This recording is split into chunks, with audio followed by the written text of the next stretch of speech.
그리스도인들이 고난을 당할 것을 미리 짐작할 수가 있었던 것이죠. 그래서 나아가서 앞으로 당할 그 고난에 대해서 또 지금도 당하고 있는 그 고난에 대하여서 사도 베드로가 자, 너희들에게 이처럼 정치적으로 경제적으로 또 사회와 모든 삶의 영역 안에서 이런 너희 삶의 기반으로부터 배척을 받고 고난을 당하게 될 것이다. 이게 바로 사도 베드로가 고린도전서를 기록한 그 이유입니다. 그 고난에 대해서 기록한 것이죠. 그러나 베드로는 단지 고난 자체를 위로하기보다도 그 고난에 대해서 어떻게 해석할 것인가, 이 고난에 대해서 우리가 어떻게 해석해야 되는가에 대해서 더욱더 집중해서 이 베드로전서를 기록하고 있다는 것을 우리가 알 수가 있습니다. 자, 그러면 우리가 이 베드로전서를 볼 때 다른 말씀이 아니라 바로 지금 우리 앞에 있는 고난들, 자, 여러분들 앞에 고난이 있을까요, 없을까요? 저는 생각할 때 지금까지 당해보지 못한 고난이 제 앞에는 있습니다. 우리 교회 앞에도 있습니다. 동일하게 여러분 앞에서도 고난이 있습니다. 왜냐하면 여러분 잘 알다시피 지난 3월부터 방금 말씀드린 것처럼 7대 방역 수칙이라고 해가지고 교회 지키기로 하고 그건 좋습니다. 우리가 지켜 마땅합니다. 필요할 때는 지켜야죠. 그러니까 그 일을 통하여서 마치 교회에서 무슨 어떤 전염병의 그 온상지가 된 것처럼 사회로부터 그런 견눈질을 당하고 혹은 지탄을 받는 일들이 우리 가운데 있게 되어진 것이죠. 그래서 모일 때마다 조심스러워야 되고, 왜 조심스럽게 우리가 모여서 예배합니까? 지킬 걸 지켜가면서 당당히 예배드리면 되는데도 불구하고 그렇게 해서는 이 사회가 인식을 하게 되어지는 이런 내용들 뿐만 아니라 지난 7월 10일 날 정부로부터 정규 예배 외에 소그룹 모임이나 기타 모든 모임들을 전면 금지한다라고 하는 이런 전무후무한, 지금까지 듣도 보지 못한 그런 이 금지 명령을 지금 받아놓고 있는 그런 상황이에요. 그러나 스터나들 때마다 QR코드로 이 출입을 다 교회에서 보관을 해놔. 물론 우리가 직접 기재해놓고 있기 때문에 그런 사실들은 우리가 크게 신경 쓸 건 없지만 어쨌든 사회로부터 또 정부로부터 이런 어떻게 보면은 교회를 향한 핍박과 또 우리 각 개인을 보면 제 개인적으로 그렇습니다만 고난을 당하고 있는 그런 상황입니다. 크다 작다를 따지기 전에 지금 그때하고 우리하고 무슨 비교가 돼 따지기 전에 이렇게 받아가는 이 모든 고난적인 상황 안에서 우리는 이 베드로가 말하고 있는 그 고난 가운데도 우리는 여전히 있구나, 그 고난 속에 우리가 있구나라고 하는 것을 알 수가 있는 것이죠. 근데 아까 말씀드린 것처럼 베드로는 이 고난 속에 단지 위로하고 힘들지, 신앙생활 하기 힘들지, 교회를 함께 모이기가 힘들지, 좀 위로하자, 너희들이 죽고 난 뒤에 천국에서 소망이 있지 않냐, 이걸로 사도 베드로가 위로를 하고자 이 고난의 서신을 기록한 것이 아니라 이 고난을 해석하라고 하는 거예요. 이 고난이 우리에게 어떤 의미가 있는가, 그것을 해석해서 이 고난의 자리에서 당당히 세워지기를 원하는 그 마음 그 중심으로 지금 베드로는 고린도전서를 기록하고 있는 거예요. 사실 고난은 우리가 당해버리면 끝이다 라고 생각할 수 있지 않습니까? 얼마간 지나면 이 고난도 끝나겠지. 그래서 우리가 억지로 참고 견디고 인내하는 것이 고난이 아닙니다. 하나님께서 우리 가운데 허락하시는 고난에는 반드시 하나님의 뜻과 하나님의 계획이 있습니다. 그 계획을 우리가 해석해내야죠. 그래야만 이 고난의 의미를 깨달아 알고 고난이 마땅히 주는 그 뜻 가운데 우리가 당당히 세워져 갈 수가 있는 것이죠.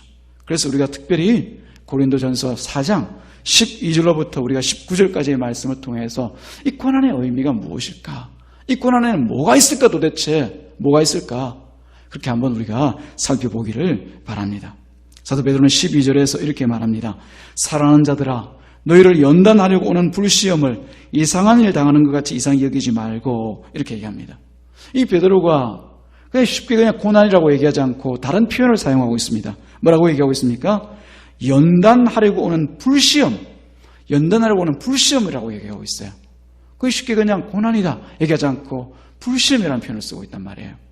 여기서 사도 베드로가 굳이 불이라고 하는 이 의미를 사용하는 그 이유를 여러분들 좀 짐작이 되십니까? 아까 로마에서 있었던 일들을 제가 잠깐 여러분들에게 말씀을 드리지 않았습니까? 베드로가 목격한 일이 있습니다. 로마가 시내가 불타고 난 뒤에 네로가 그리스도인들을 방화범으로 몰아붙일 때 그 자리에서 아무 죄 없이 잡혔던 그리스도인들이 실제로 그 화난 성난 군중들에게 사로잡혀가지고 맞아 죽거나 혹은 불타 죽는 그 장면을 보았거든요. 그때 이 베드로가 불타 죽는 그 성도들의 모습을 보면서 이 우리가 당하고 있는 시험들은 이 불시험이다, 불시험. 그냥 쉽게 당하는 시험이 아니라 마치 우리가 뭐 불이라고 하면은 부엌에서 음식을 조리할 때는 굉장히 필요한 불이죠. 그 불이 좀 있어야 불이 요리가 되지 않습니까? 또 추울 때는 따뜻한 데서 이렇게 또 불을 쬐면 몸이 또 녹여지고 좋지 않습니까? 그런 불이 아니라 여러분 그 불이 우리 살을 태우고 있다고 생각해 보십시오. 끔찍하지 않습니까? 그와 같이 우리가 당하고 있는 이 땅에서의 이 고난과 시험, 시련은 불과 같은 것이다라고 얘기하는 것이죠. 실제로 그랬습니다. 실제로. 여러분 어떠신지 모르겠지만 실제로 그 가슴이 타고 고통스럽고 당하는 그 모든 어려움들을 생각할 때 직장에서나 가족에게서나 혹은 집안에서나 당하는 그 고통들이 마치 불에 대는 것 같이 불에 타는 것 같은 그런 아픔과 고통이 있는 그런 시험이었습니다. 그런데 또 사도 베드로는 얘기하죠. 이 불, 고난으로 끝나는 것이 아니라 시험이라고 얘기하고 있습니다. 시험. 이게 시험이 되려면 어떤 게 됩니까? 시험은 다른 의미가 아니라 테스트라고 하는 의미를 가지고 있거든요. 테스트. 이건 어떤 시험을 통해서 내가 가지고 있는 실력을 가늠해 보는 거잖아요. 어떤 사람은 시험을 치르고 나면은 낙제점이 되어서 그 시험을 통과하지 못하는 사람도 있습니다. 어떤 사람은 우수한 성적을 받아서 그 시험을 넉넉히 통과하는 사람도 있어요. 근데 불과 같은 이 고난을 통하여서 주어지는 우리 모든 고난과 환난들은 바로 하나님께서 우리에게 주실 때 시험이라고 하는 거예요. 어떤 시험입니까? 연단하는 시험. 우리의 믿음을, 우리 가운데 주신 그 믿음을 단련하는 그 시험이고, 또한 이것을 통해서 하나님께서는 패스와 또는 패스하지 못하는 자들, 그렇게 겨누어서 시험을 치르고 있다고 하는 거예요. 그래요. 우리가 이 땅에서 만나는 그 시험에는 불같은 이 고난에는 다른 의미가 숨어 있습니다. 우리 각자가 가지고 있는 이 신앙, 이 믿음이 과연 하나님 앞에서 어떤 믿음이고 어떤 신앙인가를 하나님과 내가 드러내 보이는 거죠. 시험 치를 때 여러분 보십시오. 어제부터 보니까 국업 공무원 시험 치느라고 이 세상에 수험생들이 모여서 막 시험을 치는 그런 모습들을 또 여러분들이 보셨는지 모르겠지만, 시험을 칠 때 보면 다 혼자 칩니다. 혼자. 같이 안 쳐요. 출제자가 있으면 출제되어진 문제들을 자기가 풀잖아요. 그리고 자기가 성적을 받아요. 그와 같이 우리가 함께 있을 때는 모르지만은 내가 개인으로 남아있을 때 내 신앙이 어느 정도인지 스스로도 모를 때가 있습니다. 속을 때가 있습니다. 나 굉장히 믿음 좋은 사람인 것 같아. 나 신앙 괜찮은 사람인 것 같아. 그렇게 생각하는 사람이 있습니다. 어떤 사람은 또 가슴을 치면서 나는 이 믿음이 왜 이럴까? 정말 하나님 앞에 내 믿음은 왜 이 정도밖에 안 될까? 그렇게 또 하나님 앞에 나아가서 믿음이 없음을 하나님 앞에 고백하는 사람들도 있습니다만은, 그래서 시험 딱 치르고 나면은 그 성적이 나오잖아요. 어떤 사람은 자기가 높다 생각했던 그 성적이 훨씬 떨어져 있는 그런 경우도 있습니다. 어떤 사람은 아이고 내가 성적이 이렇게 나올까 싶었는데 훨씬 높은 점수로 우수한 성적으로 이렇게 또 패스하는 그런 경우도 있습니다. 우리에게도 지금 이 상황에서 이 시험이 우리 앞에 다 있습니다. 이때마다 우리는 불시험, 이처럼 우리가 감당할 수 없을 것 같은 시험의 자리에서 우리는 하나님 앞에 각자의 신앙과 믿음을 보이고 있다고 하는 것, 테스트를 당하고 있다고 하는 것을 여러분들이 아셔야 될 줄로 믿습니다. 기쁜 분도 계실 것이고, 어떤 분들은 내가 잘할 걸, 그런 분도 계실 거예요. 어쨌든 우리 모든 고난 앞에서 당하는 일들은 결국 하나님께서 그 고난을 통하여서 하나하나 시험하고 계시다는 것을 우리가 알고 계셔야 될 줄로 믿습니다. 그런데 우리를 향하여서 오는 이 불시험이라고 하는 것은 우리를 연단하기 위해서 온다고 얘기하고 있어요. 연단하는 불시험, 단련하기 위해서, 훈련하기 위해서, 우리 믿음의 사람으로 세우기 위해서 오고 있다고 얘기하고 있어요. 그렇다고 하면 이 시험이 우리에게 필요할까요? 필요 없을까요? 마땅히 필요하죠. 우리 옛날 같은 경우에는 나이 드신 분들은 다 알 거예요. 중학교 갈 때도 시험 치고 갔습니다. 고등학교 갈 때도 시험 치고 갔습니다. 저는 고등학교 갈 때까지 시험 본 사람 중에 하나인데요. 중학교 갈 때는 그냥 이렇게 돌려서 추첨해서 또 갔지만, 그리고 대학 갈 때는 마땅히 또 시험을 봐서 갑니다. 그런 시험의 과정들이 없으면 다음 상급 과정들을 밟을 수가 없어요. 그러면 어떻습니까? 이 시험이 있어야 돼요? 없어야 돼요? 있어야 되죠. 어떤 인생의 전 과정을 치러나가는 데 있어서 시험을 치고 통과하고 올라가고 해야 되잖아요.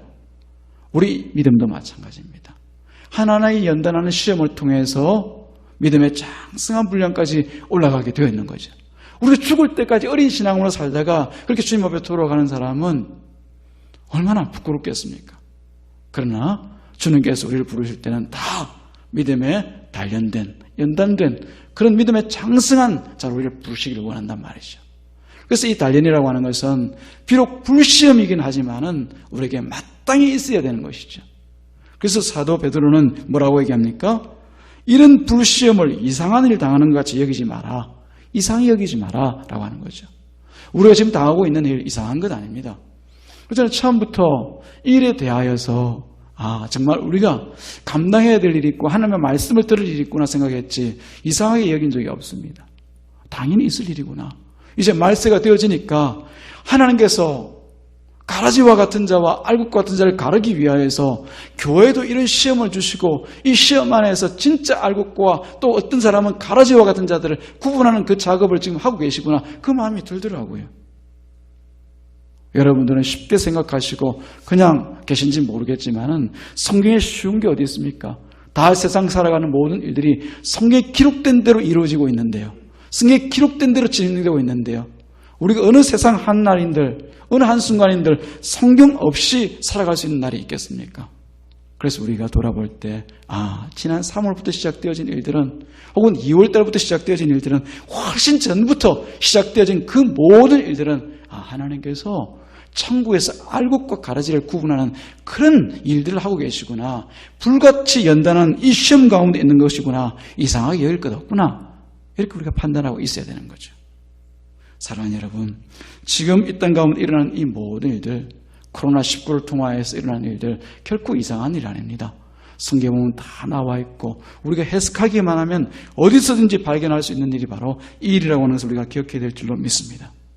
중요한 것은 그렇다면 우리 신자들은 이 신앙으로 인해서 고난을 당할 때, 이 어려움을 당할 때 우리가 어떻게 해야 되는가라고 하는 거죠.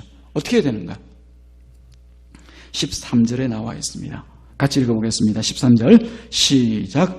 오히려 너희가 그리스도의 고난에 참여하는 것으로 즐거워하라. 이는 그의 영광을 나타내실 때 너희로 즐거워하고 기뻐하게 하려 합니다. 여러분, 기가 막힌 말이 있어요.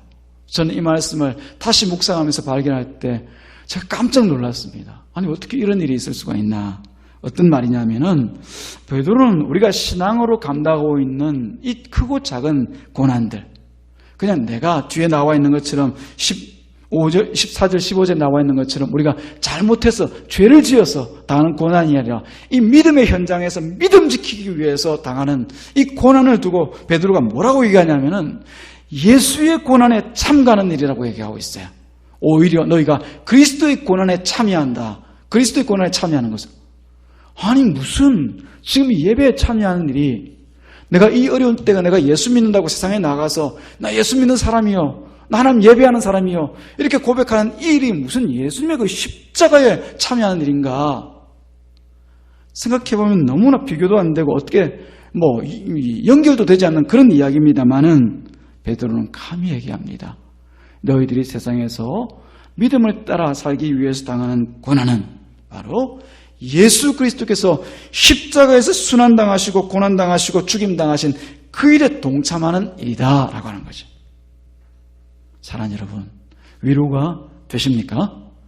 예. 저는 큰 위로가 되어지고 정말 제 가슴을 두드리면서 기쁨과 감사가 넘치더라고요. 아니가 들고 그 뒤에 보니까 그런 이야기들 적어놨더라고요. 나는 단지 신앙을 지키느라고 어려움을 겪는다 그렇게 생각을 했는데 그 일이 주님의 십자가에 동참하는 일이라니 이게 무슨 일입니까? 그렇다고 하면 고난이 오히려 우리 가운데 뭐가 되겠습니까? 자랑이 되지 않겠습니까? 고난당하여서 지금 우리가 세상으로부터는 저것들 또 모여서 예배드리되 저 교회 자꾸 모여가지고 저러고 있나? 아무 근거 없이, 그죠? 우리가 여기서 무슨 전염병을 퍼뜨립니까? 아니요. 어제도 우리가 방역수칙을 지켜가면서 이 교회를 방역하기 위해서 제법 많은 우리 교우들이 나와서 이 교회를 다 방역을 했습니다. 이곳에서 무슨 전염병이 일어나는 것이 아니라 밖에서 전염병이 일어나서 들어오는 것은 우리가 어쩔 수 없지만은 이곳에서는 방역 제로 지역입니다. 할렐루야. 전 자신합니다. 지금 크게 아멘하신 분이 어제 방역팀에 있었거든요. 최선을 다해서 방역했어요. 그런 거예요. 우리는 단지 이 공간에 들어와서 하나님께 예배하고 내 삶의 자리에서 내가 믿는 이 믿음을 버리지 않고 어디서든지 내가 예수 믿는 그리스도인이라는 것을 말하고 드러내고 살아갈 뿐인데, 우리 베드로는 이 일이 바로 예수 그리스도의 십자가에서 죽으신 그 일에 함께 동참하는 일이다, 그렇게 얘기를 하고 있어요.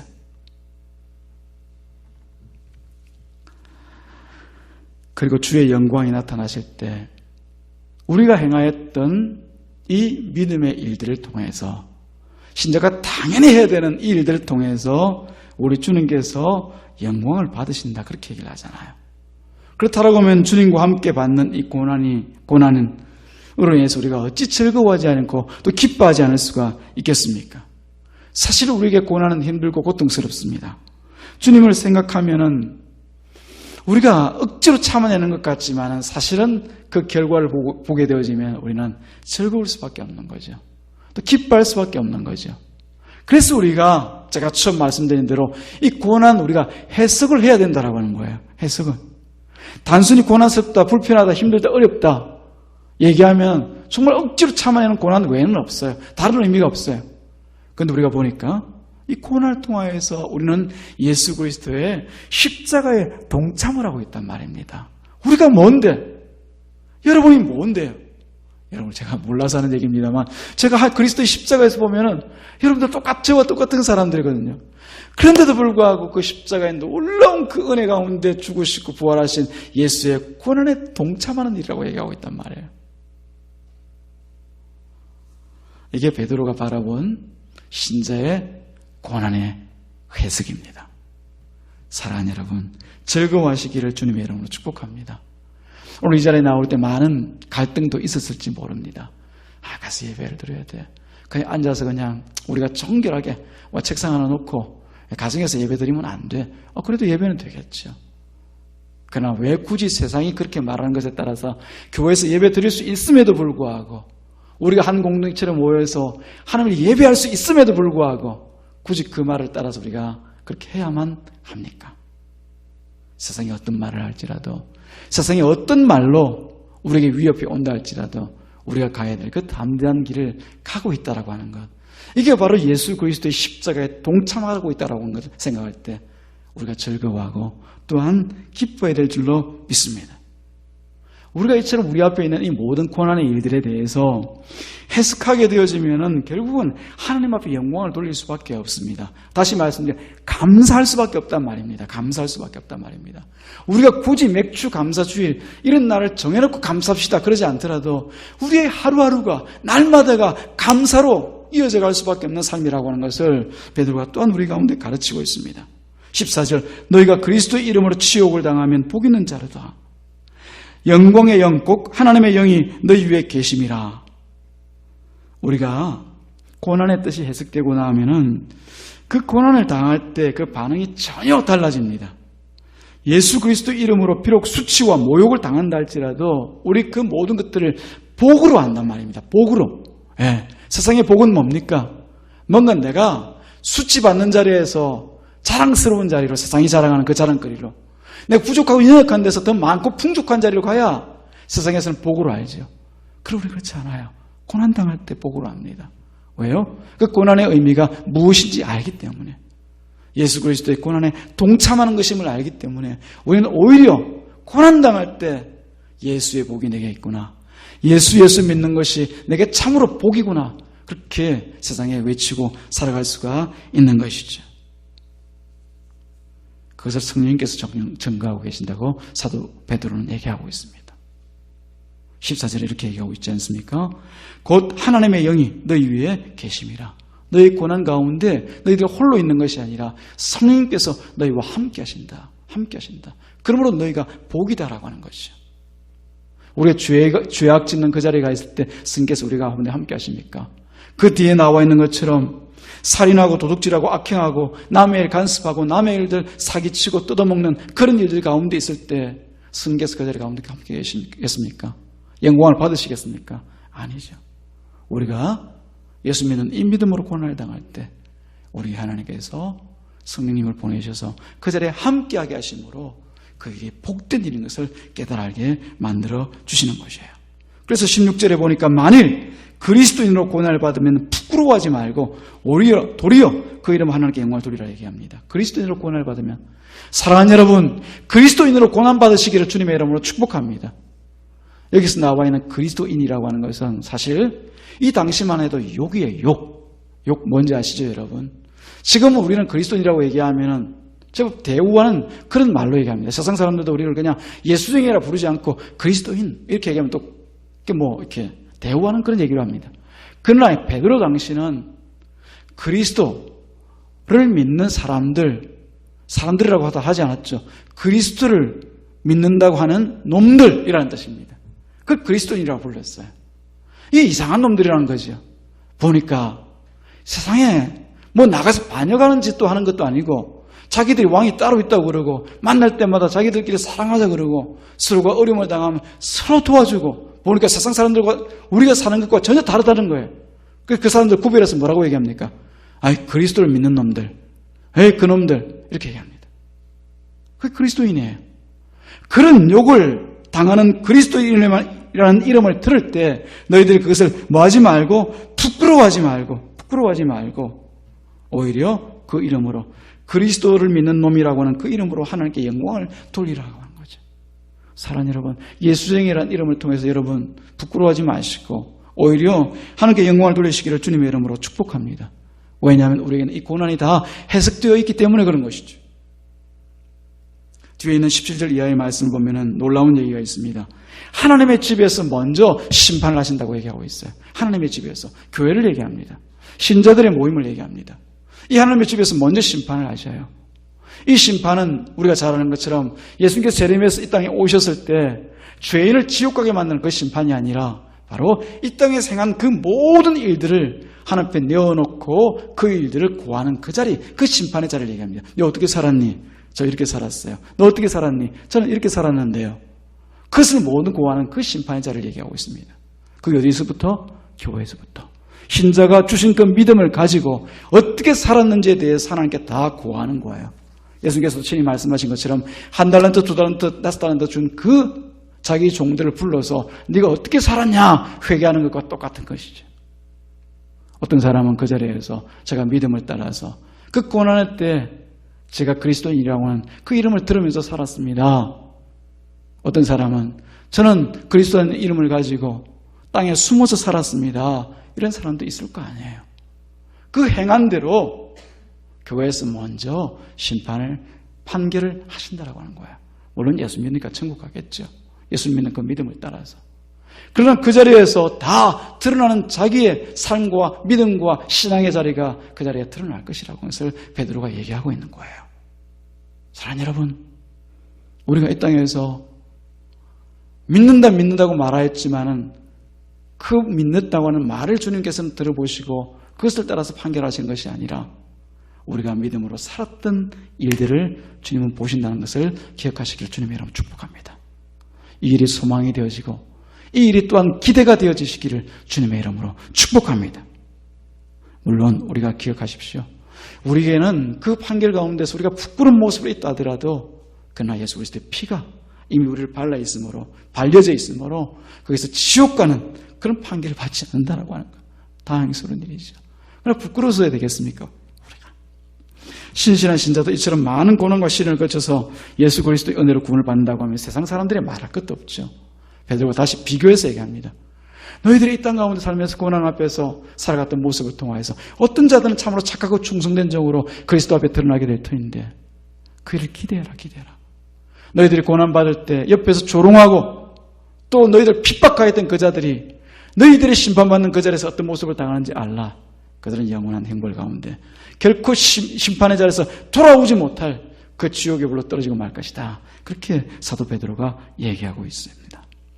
사랑하는 여러분, 오늘 우리는 이 자리를 통해서 추수감사 주일에 우리가 다시 한번 우리가 하나님 앞에 감사해야 될 일과 다시 한번 우리가 어떻게 살아가야 되는가에 대해서 베드로전서 말씀을 통해서 다시 한번 확인하였습니다. 이제 우리가 들은 것은 하나님의 말씀인데 그 말씀을 따라 사는 것은 결국 우리 각자인 줄로 믿습니다.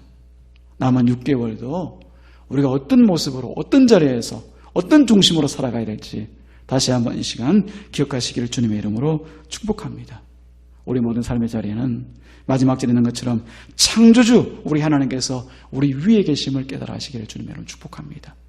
창조주 하나님은 오직 자신의 뜻대로 모든 것들을 만드시고 좋았더라 판단하셨어요. 그리고 인간이 범죄하였을 때 그 범죄를 두고 좋다고 말하지 않았어요. 네, 죽었다라고 얘기하죠.